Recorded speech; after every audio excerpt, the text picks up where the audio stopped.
Hola, hola. ¿A chambear?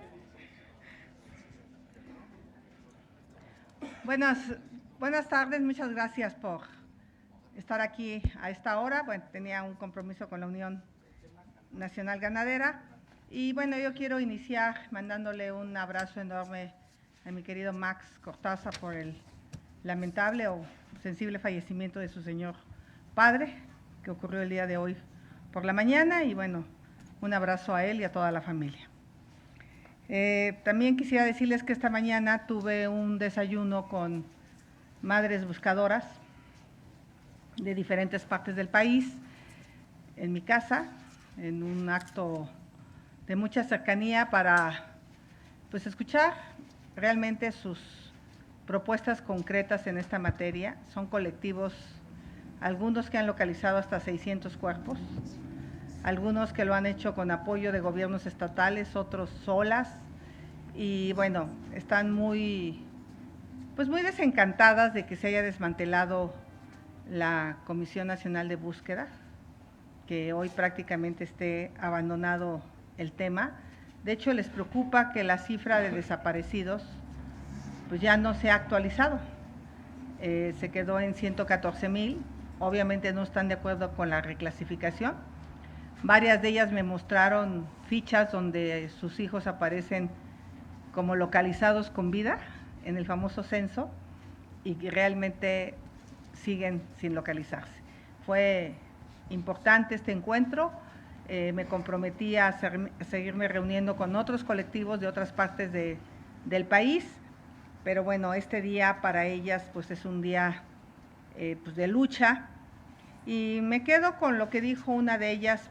Me entregó un escrito: este año cumplo 12 años de buscar a mi hija.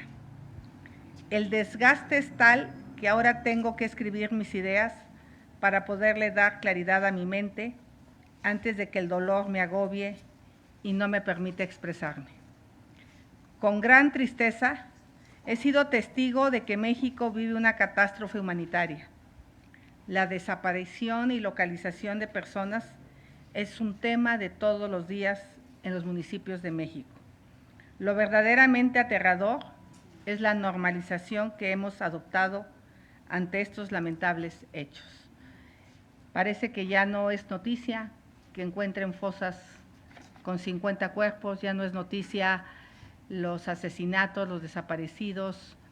Me contaban de un caso en Coyoacán de 4 jóvenes que a través del videojuego los enganchó un narco, se los llevó, uno de ellos pudo escapar en la frontera, un joven, y bueno, los otros 3 nunca han sido localizados. Es una historia tras otra, y pues todo mi reconocimiento a estas mujeres que realmente siguen haciendo un esfuerzo. Algunas ya localizaron a sus hijos y siguen trabajando para localizar a otros. Me hablan de una cifra de 50,000 personas en los CEMEFOS sin identificar.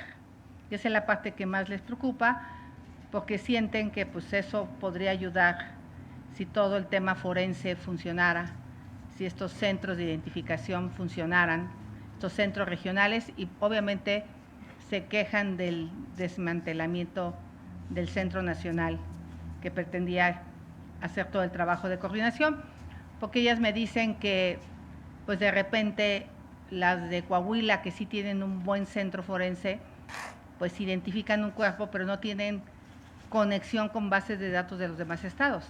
Entonces es posible que alguien que se tomó el examen genético de Hidalgo o de Puebla, pues sea el familiar de ese cadáver que ellas ya identificaron con ADN, y por eso urgen que haya este Centro Nacional Forense para que ahí se concentre toda la base de datos de ADN. Por supuesto que me plantearon el tema con los centroamericanos, porque si ellas están limitadas, pues el tomar muestras para gente que desapareció en México, que venía de Centroamérica o Sudamérica, es mucho más complicado. Y también hablan de las personas que han desaparecido al cruzar la frontera, cuyos cadáveres están en Estados Unidos, no tienen visas humanitarias.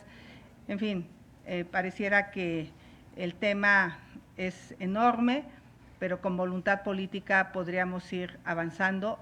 Y habían logrado ellas varias cosas importantes, habían logrado leyes, habían logrado la atención a víctimas, la atención a la búsqueda de las personas desaparecidas, y sí sienten que hay un retroceso enorme en esta materia. Eso fue lo que, bueno, ya Carmen les dará a conocer el boletín, pero fue una larga reunión con ellas por la mañana.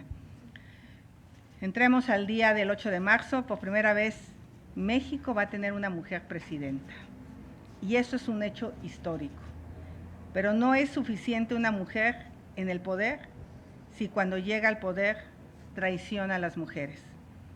En su gobierno, la candidata de Morena abandonó a las mujeres, nos mintió, nos gaseó, nos quitó presupuesto, nos abandonó en nuestra exigencia de justicia.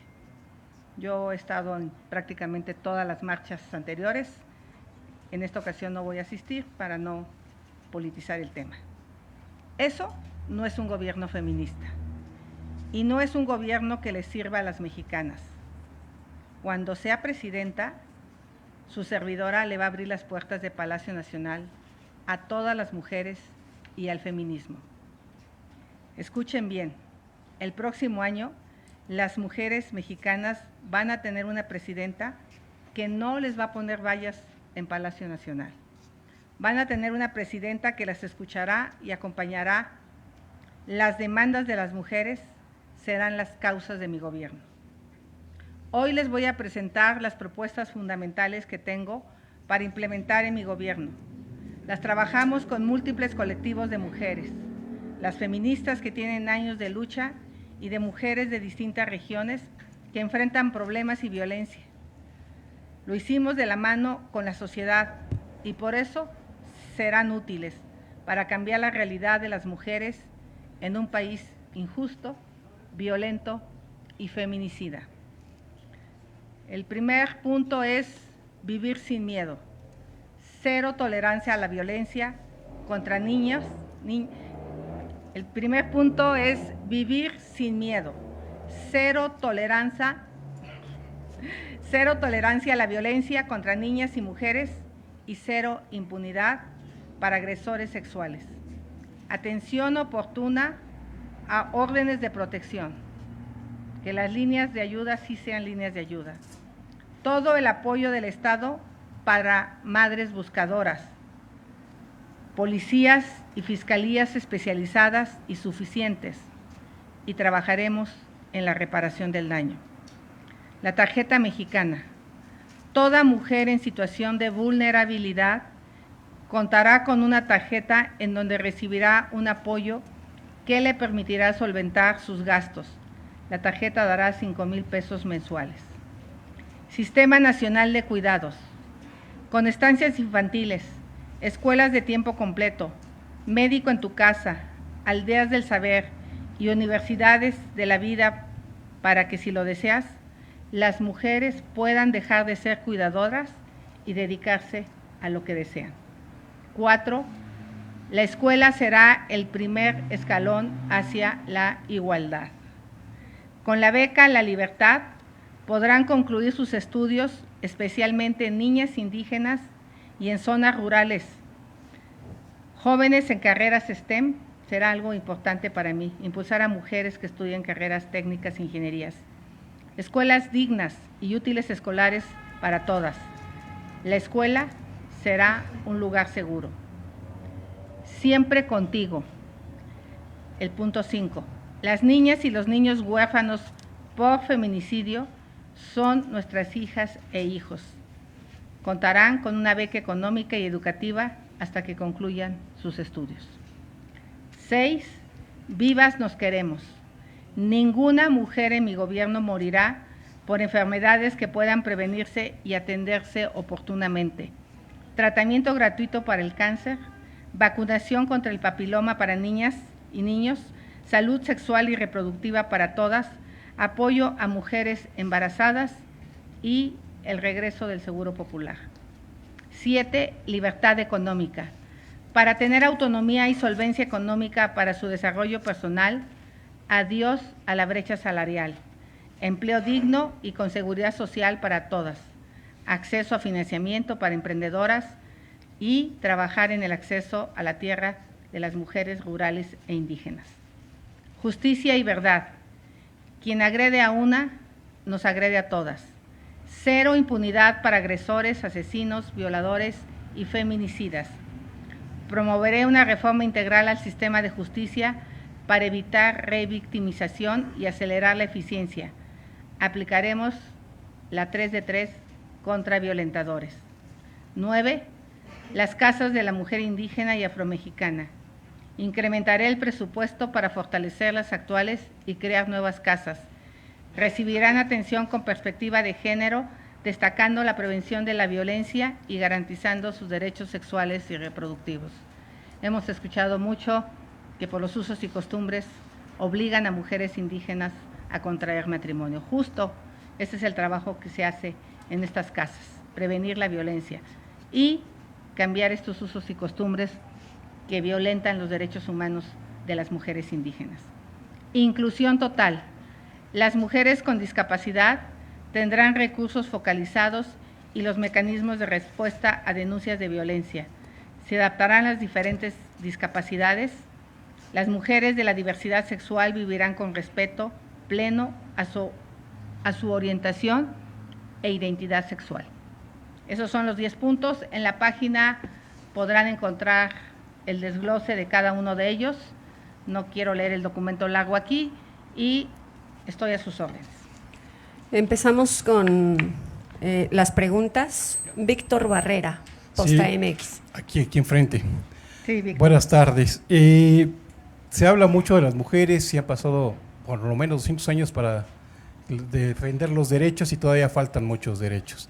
Pero esto que acabas de dar, todavía falta un poco más, ¿no? La inclusión laboral de las mujeres. Las mujeres se están superando educativamente, pero a veces en lo laboral no se les otorga esa oportunidad por diferencia de género. ¿Vas a hacer algo con ello? Y también porque las mujeres que no encuentran un trabajo o un empleo formal, pues se van a la informalidad, donde encuentran violencia. Hablabas también de la violencia con la gente indígena, pero en la ciudad también hay violencia contra las mujeres. Se dice que hay 35 millones de hogares y el 7.3% de esos hogares tienen violencia. O sea, cerca de 2 millones de personas viven dentro de un hogar con violencia. ¿Qué vas a hacer para educar a todo México y evitar, eso sí todos festejamos el 10 de mayo, pero evitar que la violencia continúe en contra de las mujeres? Primero decirte que la inclusión laboral de las mujeres tiene que ver con el sistema de cuidados. En su mayoría a las mujeres les es difícil encontrar un trabajo porque pues tienen que cuidar de los padres, de los niños, tienen que salir a las 3 de la tarde a recoger a los hijos y justo es lo que buscan las aldeas del saber, que aquellos hijos de madres trabajadoras puedan estar en un espacio con los cuidados suficientes que sí les permita estudiar, sí les permita conseguir un trabajo a la larga a sus hijos y ellas puedan tener un ingreso económico. Obviamente ya el detalle tiene que ver con horarios flexibles, tiene que ver con capacitación en competencias laborales. Como jefa delegacional en Miguel Hidalgo aquí, certifiqué a más de 6,000 mujeres, porque muchas veces las mujeres dejan de trabajar, se integran al hogar de tiempo completo y cuando regresan, si eran contadoras, pues ya los paquetes contables son otros, ya hay nuevas tecnologías. Entonces la idea es volverlas a formar, volverlas a actualizar para que se inserten al mercado laboral. Es todo un paquete de apoyo.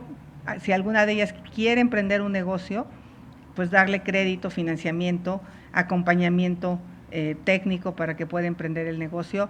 En fin, ese es uno de los temas que a mí más me importan como próxima presidenta de México, porque me queda claro que mientras las mujeres no tengan independencia laboral, pues es muy difícil liberarse pues de una vida de violencia. Lo viví con mi madre.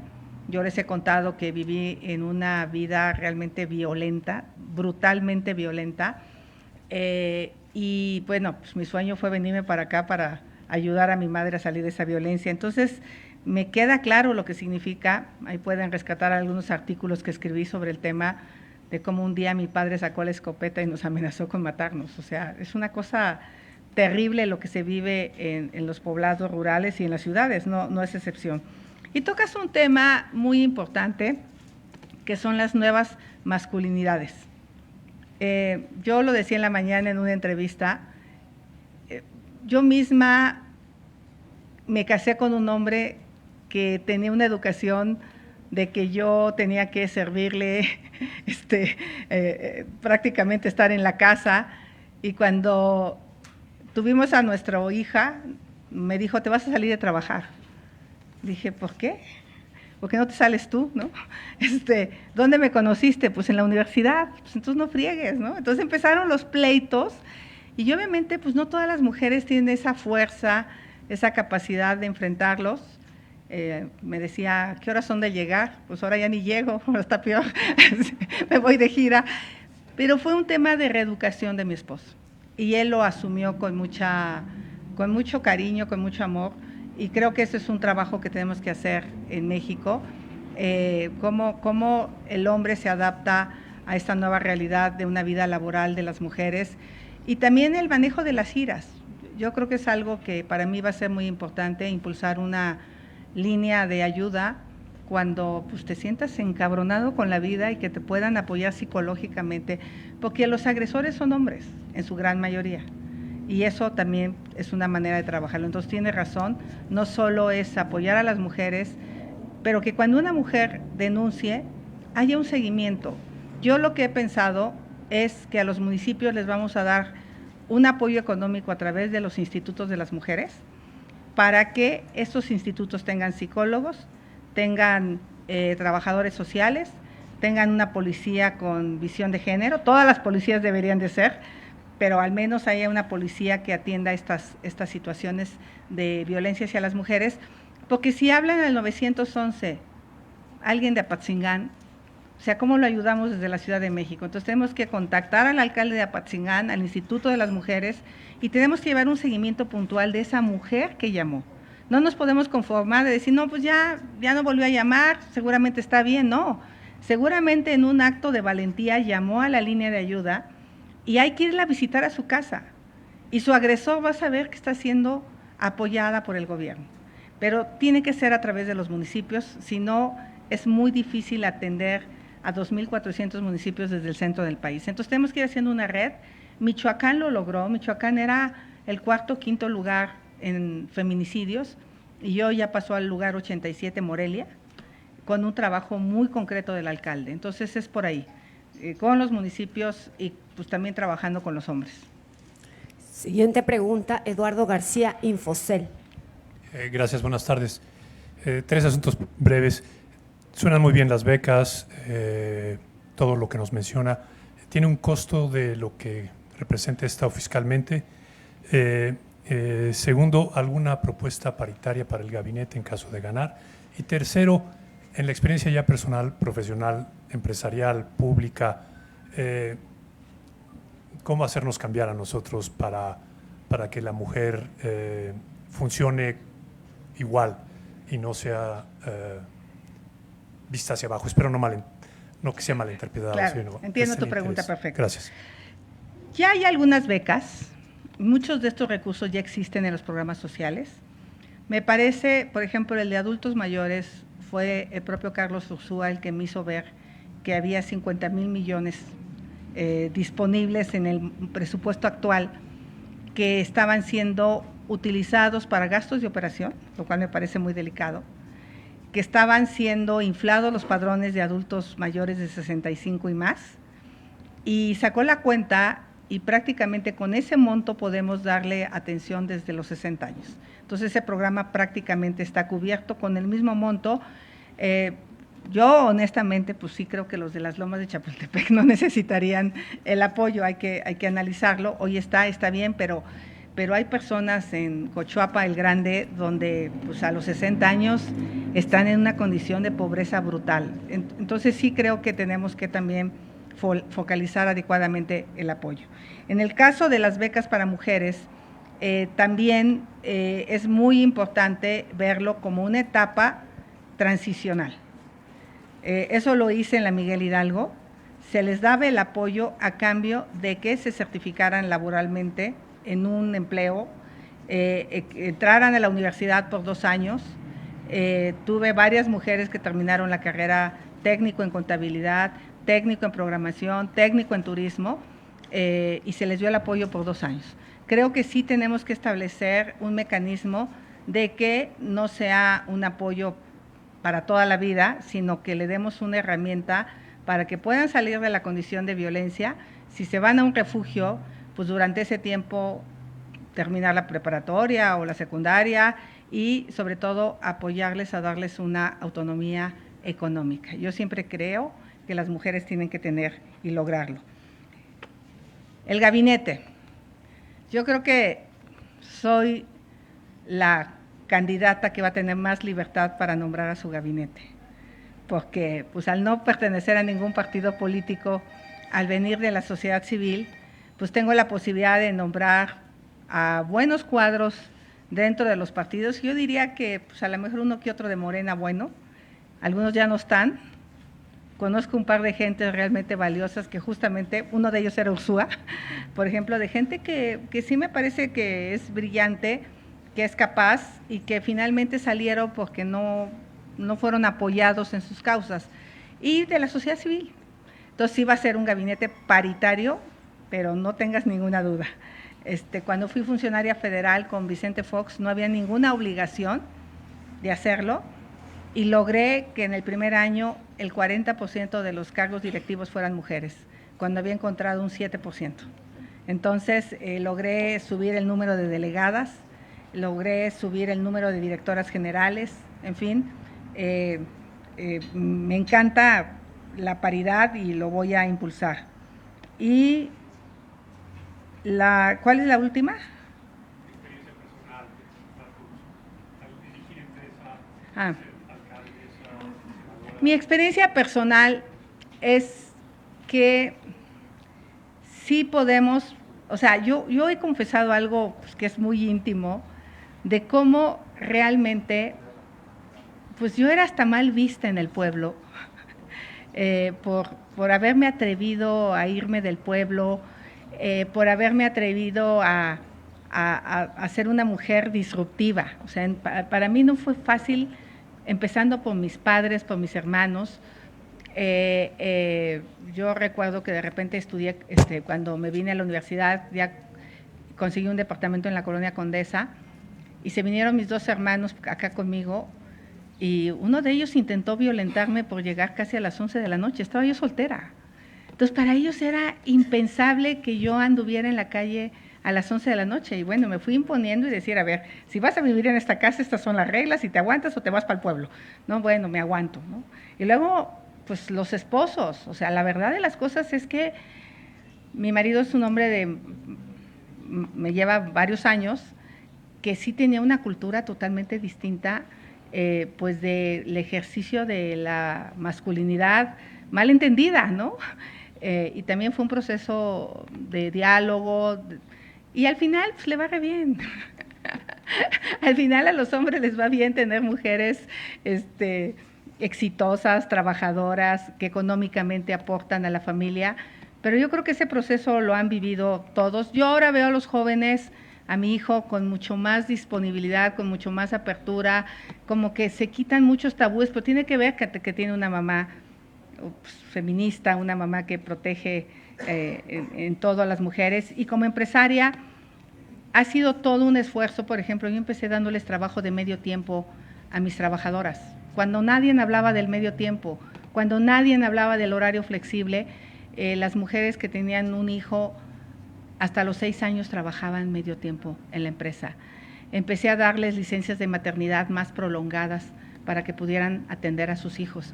Pero esa era una convicción personal de cómo apoyar a las mujeres a desarrollarse profesionalmente, porque muchas me decían, tengo que dejar la empresa porque voy a ser mamá.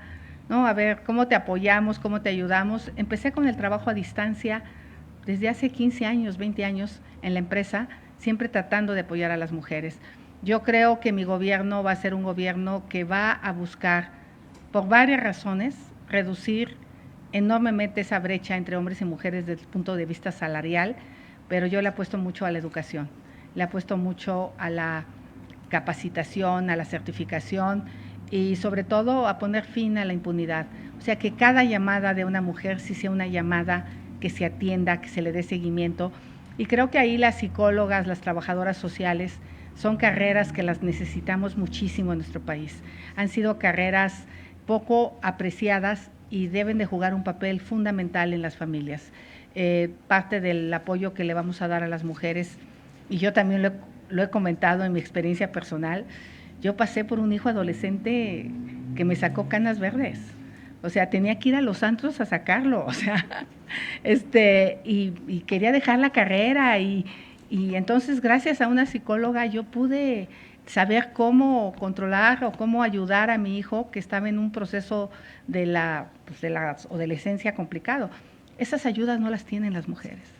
Mi trabajadora del hogar me dice, es que mis hijas no quisieron estudiar y ya no estudiaron, ¿no? Pues obviamente hay una etapa en donde nadie quiere estudiar, pero pues le dije a mi hijo, pues esto es a huevo, güey, no es si quieres, en fin, son cosas que pasa uno y por eso creo que me puedo poner en los zapatos de muchas mujeres por mi propia historia y por mi propia evolución. He sido pues una mujer que nació en el campo, una mujer que vivió en la zona conurbada de Iztapalapa. Cuando vi a las mujeres destrozar todo y que se quejaron todos de las mujeres, yo dije, ¿por qué no se ponen a pensar lo que esas mujeres han vivido y por qué están ahí protestando? Entonces, como que pensamos en los destrozos que hacen, pero no pensamos en la violencia que han vivido al interior de sus hogares, en sus colonias. Muchas veces han sido violentadas, violadas y su violador pasa por la calle con absoluta impunidad. Entonces, pues lo que le quiero decir a las mujeres es que lo vamos a hacer junto con ustedes. Y gracias por preocuparte por el tema, porque creo que es un tema de hombres y mujeres. Héctor Figueroa, Grupo Imagen.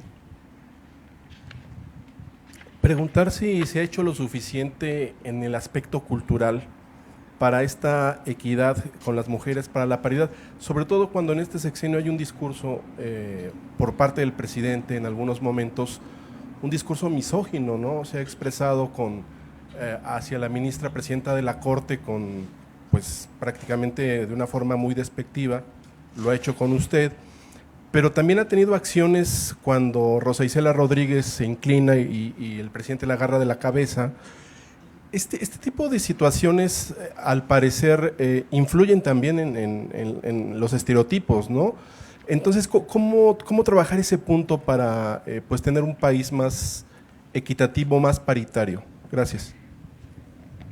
Yo reconozco pues que uno no tiene toda la formación. Obviamente cuando yo hablo con una Pati Olamendi, una Pati Mercado, yo soy una ingeniera que le entiende más al tema de CFE, de Pemex, de energía, por mi formación, pero mi disposición a aprender siempre ha sido absoluta y total. Mi disposición a que me corrijan, a que hoy mismo ahorita en mi reunión me corrigieron en un par de ocasiones, porque pues uno no maneja todos los conceptos con la precisión que lo hacen las feministas. En ese sentido creo que el presidente tiene cero disposición de aprender, porque lo hace una y otra vez. Puede ser que la primera vez pues se le fue, lo omitió, pero yo sí creo que es un machito. Yo sí creo que es un machito, yo sí creo que se siente superior a las mujeres, no nos ve de tú a tú, no, él le gusta a mujeres que lo obedezcan. Esa es la cultura del patriarcado, es la verdad, es con lo que estamos peleando, con hombres como el presidente, que no le da su valor a las mujeres. Y bueno, hay también las mujeres que se dejan. Yo creo que también ellas no tendrían por qué asumir ese papel de floreros, porque hubo varias que inclusive así las nombraron, porque parecía que no tenían ninguna decisión. Y no estoy tratando de ofender a ninguna mujer, todas son valiosas, pero creo que nosotras tenemos que tener la capacidad de decir eso no. Por ejemplo, yo a Fox le dije, no estoy de acuerdo con el desafuero de Andrés Manuel López Obrador. Y se lo dijo pública y frontalmente, porque creo que uno también tiene el derecho de decir, no comparto contigo este tema, y en ese sentido el trato a la ministra presidenta de la Corte, pues es un trato totalmente inadmisible.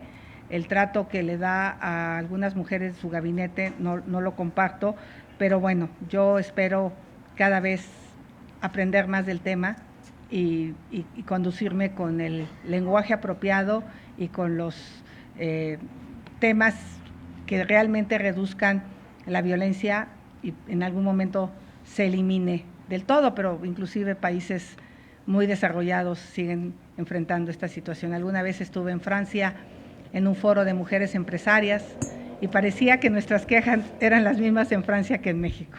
O sea, no hay un país que pueda decir que hay igualdad absoluta. Gracias, Héctor. Siguiente pregunta, Melina Ochoa, 1TV. Buenas tardes, candidata. Preguntarle sobre estos puntos que nos da en la estrategia de atención para mujeres. La tarjeta mexicana habla de que serían 5,000 pesos mensuales para mujeres vulnerables. ¿Cuál sería el perfil de estas mujeres para poder acceder a esta tarjeta? Es decir, ¿hay un rango de edad? ¿Incluye adultas mayores o solamente es en edad reproductiva? Y la otra sería preguntarle, en la parte de la beca económica y educativa para niñas y los niños huérfanos, este punto, ¿qué nombre tiene? Perdón, porque no le alcancé. Okay. Me parece que era el 5. El punto 5. El punto 5, sí. Uh-huh. Ok. Aquí lo tengo, ahorita te lo doy.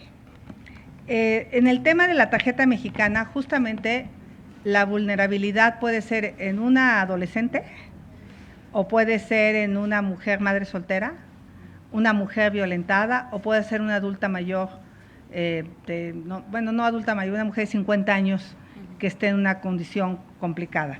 Eso, como yo lo hice en la Miguel Hidalgo y que creo que lo volvería a hacer como presidenta, es invitar a las universidades a que hagan estos estudios socioeconómicos, estos estudios de vulnerabilidad y nos propongan quiénes deben de ser las personas que tengan acceso a esta tarjeta sin importar a qué partido pertenecen, sin importar en qué lugar del país viven, y eso me funcionó muy bien a mí.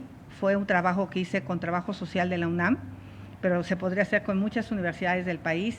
Tendrían trabajo los trabajadores sociales, se hace con aplicaciones muy desarrolladas, pero sí tenemos que buscar a aquellas mujeres que la requieran y que sea la posibilidad de salir adelante. Hoy existe para las madres solteras, pero creo que no necesariamente solo las madres solteras. Yo creo que hay mujeres en condiciones de vulnerabilidad y el tema de la beca se llama Siempre Contigo. Siempre contigo. Siempre contigo, ¿no? Y por último, un mensaje, pues lo menos político posible para las mujeres en este marco, pues del Día Internacional de la Mujer, por favor. Pues mi mensaje es que van a contar conmigo, las voy a acompañar en sus causas, nos vamos a respetar. Creo que va a ser muy importante respetar a las mujeres, independientemente de la ideología, del pensamiento que tengan, porque somos un país diverso, multicultural, plurilingüe, y hay una diversidad de pensamientos. Entonces yo no puedo imponer un solo pensamiento a todas las mujeres, pero yo creo que todas las mujeres lo que buscan es vivir sin miedo y con oportunidades para salir adelante y estar libres de la violencia. Rafael Montes, Milenio. Gracias, buenas tardes, candidata. Preguntarle, ahora que se ha reunido con las madres buscadoras, ¿cuál sería una mejor estrategia de búsqueda? ¿Qué es en lo que ha fallado el actual gobierno, aparte del desmantelamiento de la Comisión Nacional? ¿Cómo reestructurar una estrategia para que las búsquedas pues sean efectivas, ¿no? Y que haya pues mejores resultados para ellas? Esa sería mi primera pregunta. También preguntarle, en muchas ocasiones he escuchado a personas expertas que dicen que hay que replantear también el tema de las alertas por violencia de género en los estados, porque pues se decretan las alertas y se queda en alerta y no funciona, ¿no? No se destinan los recursos suficientes o la coordinación entre instituciones no se logra. Y finalmente, el INE acaba de aprobar que los moderadores del primer debate sean Denise Merker y Juan, bueno, no me acuerdo cómo se llama el otro. López San Martín. ¿Cuál es su opinión respecto a estos moderadores? Gracias. Muchas gracias. Lo que ellas plantean es que lo primero es los estudios forenses a los cadáveres ya localizados. Lo que para ellas es muy complicado es que encuentran el cadáver y lo vuelven a enterrar sin tomarle las muestras de ADN. Y entonces es como si encontraran a su hijo y lo volvieran a perder porque pues no hay suficientes protocolos para tomar las muestras forenses. Ellas lo que quisieran es que en el momento que encuentran el cadáver, en ese momento prácticamente se tomara la muestra de ADN, que funcionara este Banco Nacional de ADN, que tenía que hacerlo este Centro Nacional, que por cierto está abandonado el proyecto, no obstante que está en la ley. Ellos la primero que dicen, ya identifiquemos a las 50,000 personas que están en los CEMEFOS de todo el país, en gavetas guardados, que están sin identificar, porque entonces muchas familias encontrarían la paz y la tranquilidad. Creen que eso es lo primero. Y segundo, ellas creen que van a seguir acompañando al gobierno siempre mientras no aparezcan sus hijos, pero sí tiene que haber apoyos económicos, acompañamiento por parte de la autoridad dentro de las fiscalías, con peritos, con personal especializado en la materia, porque pues ellas lo hacen de una manera pues muy arcaica, con palos, con una punta, con picos, palas, y pues no es la mejor manera de localizar, y lo que piden también es mucho más inteligencia. Si el gobierno hiciera más inteligencia, pues seguramente sabrían dónde. Estuvo conmigo una doctora que le arrebataron a su hija de su consultorio, la degollaron, está viva de milagro, hace 9 años. Y entonces dice que para ella sería importante que la fiscalía pudiera darle cuál es el rostro actual de su hija, que ya hay mucha tecnología, porque ella busca una bebé de 2 años y hoy esa bebé de 2 años tiene 14 años. Entonces ya no le sirve de nada la fotografía y que pues de repente le han dado hasta fotos de internet que no corresponden a su hija con tal de salir del paso. Entonces, por ejemplo, ese tipo de tecnología cuando se han robado a bebés. Hay muchas propuestas, Carmen en el boletín va a sacar un resumen de todas las que nos hicieron y son propuestas de ellas, no son mis propuestas, porque lo que yo pretendo es pues tomar la experiencia de las que llevan décadas buscando. Las alertas efectivamente ya se volvieron costumbre, ya no están funcionando, sí estoy de acuerdo que hay que replantear las alertas y yo ahora obviamente estoy de acuerdo con los moderadores, son periodistas con experiencia y pues yo creo que todos los periodistas van a cuidar su prestigio, así es que yo no voy a cuestionar ni preguntas ni a nadie. Siguiente pregunta, José Negrete, TV Ciudadana. Xochitl, buenas tardes. Con respecto a la paridad, hay un sector que no ha cumplido cabalmente, que es el sector sindical. A pesar de que el artículo 358 de la nueva Ley Federal del Trabajo establece que en sus comités debe de haber una paridad. Y bueno, hemos visto que este gobierno no se ha atrevido a tocar a la CTM, a la CATEM menos, y a muchos líderes sindicales. ¿Cuál es tu opinión al respecto? Mi opinión es que yo estoy viendo cambios al interior de estas instituciones por parte de las propias mujeres. Ahorita vengo de la Unión Nacional Ganadera y me encantó ver a 4 mujeres que son presidentas ganaderas de ciertas regiones, de caprinos, fue una de ellas de las que habló. La verdad de las cosas es que las mujeres estamos ganando terreno, debería ser más sencillo ganarlo, pero yo misma te voy a decir una cosa. En el Senado había 8 grupos parlamentarios y solo una coordinadora de grupo parlamentario mujer. Imagínate que somos las fuertes, las combativas. Entonces, es un proceso, pero este proceso ya nadie lo detiene y obviamente el que haya una mujer presidenta va a acelerar este proceso. Una segunda pregunta, Xochitl. En el planteamiento que estás haciendo para integrar tu gabinete, pues evidentemente será un gobierno de coalición. ¿Sí? ¿Y tú no tendrás que cubrir cuotas de los partidos que te están apoyando? Ni cuotas ni cuates. Última pregunta, Alfredo Flores, News México. Alfredo. Cualitonali, Cualitonali. Usted sí le sabe eso. Bueno, una pregunta. Tocó un tema que yo ya quería tratarlo otra vez, nada más que no tuve chance, y son los huérfanos. En el último censo de Peña Nieto se hablaba de 60,000 huérfanos dejados por la guerra contra el crimen organizado. Ahorita, pues, con tanta mortandad, pues igual deben andar la misma cifra, pero esos 60,000 de Peña Nieto para atrás, ahora ya son adolescentes. ¿Cómo integrar a esos jovencitos abandonados? Me imagino que muchos de ellos con razón de ser enojados con la vida, con el gobierno, por el abandono, los niños ahorita a merced, más aparte los niños que vienen de la frontera sur, solos, sin un adulto que los acompañe. Entonces estamos hablando de un universo, vamos a echarle por ahorita actual, de 60,000 menores de edad huérfanos. ¿Cómo atenderlos? Porque como no votan, a nadie le interesa en este segmento, como diría Luis Buñuel, son los olvidados, ¿no? Gracias. De las experiencias que yo tuve como funcionaria federal, fue una matanza que se dio en la Sierra Sur de Oaxaca, una matanza terrible. Al menos yo contabilicé ese día 18 cadáveres en un camión de volteo. Me encontré a 101 huérfanos en la iglesia, las mujeres de negro, era un día triste, lluvioso, y bueno, constituimos un fideicomiso que se le dio atención a los 101 huérfanos para que siguieran estudiando desde la Comisión de Pueblos Indígenas. Porque obviamente lo que yo dije, ¿qué va a pasar de estos niños? Se muere el padre, se muere el sostén, pues los vamos a lanzar hacia la calle. Se puede hacer, cuando hay voluntad política se puede hacer, pero tienes que poner el dinero en donde es importante. Yo la verdad no hubiera compradole a Iberdrola por $6,000 millones plantas de energía que ya estaban generando para el país a un costo barato.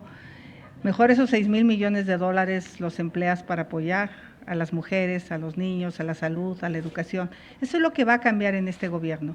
No vamos a estar con ocurrencias, no le vamos a asignar a Pemex 900,000 millones en pérdidas.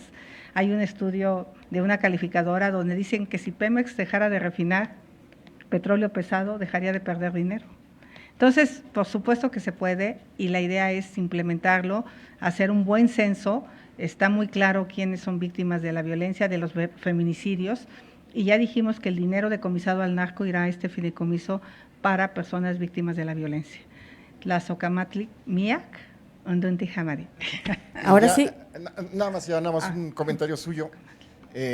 Usted conoce de estos temas muy bien. Los códices prehispánicos, los que hablan del Tonalamatl, hablan que usted tiene la protección de la Tonantzin-Coatlicue, que es la Virgen de Guadalupe. ¿Qué nos podría decir? Gracias. Que sí soy una creyente de la Virgen de Guadalupe y que sí me está cuidando, de entrada del presidente.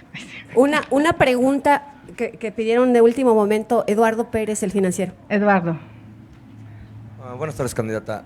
Hace unas horas, Marcelo Ebrard subió un video suyo, donde usted estaba hablando a favor de Claudia Sheinbaum. ¿Nos puede explicar un poquito de ese video o de dónde salió o qué pasó? Hace 6 años apoyé a Claudia a ser candidata a jefa de gobierno.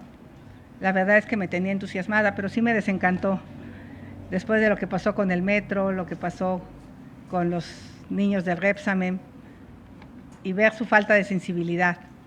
Y pues más bien creo que Marcelo debería de leer la columna de Carlos Loret, porque por ahí habla de cómo lo doblaron. Muchísimas gracias.